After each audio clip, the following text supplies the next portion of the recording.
I was adopted, and there weren't any artists in the family that adopted me. So I really had to scramble and be sort of inventive in pursuing art. I was given one art class at one time and was really disappointed when I didn't get to go again.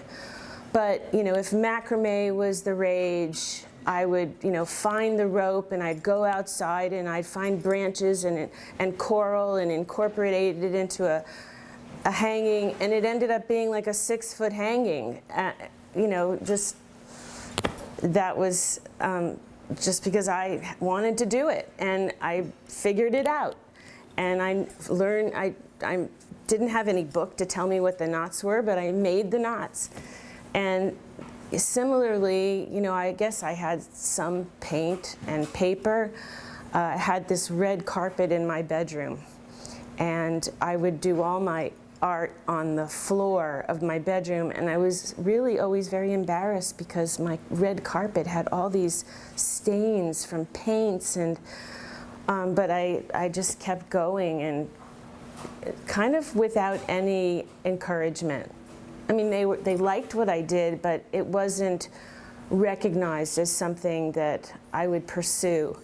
And when I applied to college, I applied to Washington University in St. Louis, and I applied to the Fine Arts Department, and I didn't, my mother said to me, well, what are you going to do with a degree in art? And at the time I said, I don't know. But it was my inclination won over, I ended up being very practical about pursuing art.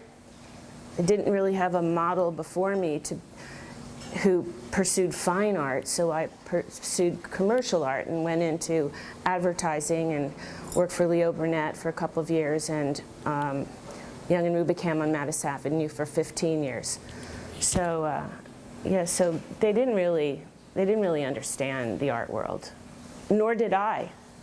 I didn't. In fact, it would have been normal for me to go from a degree, a bachelor's degree, into a master's, because my family was very academic, but there was no guidance in that realm.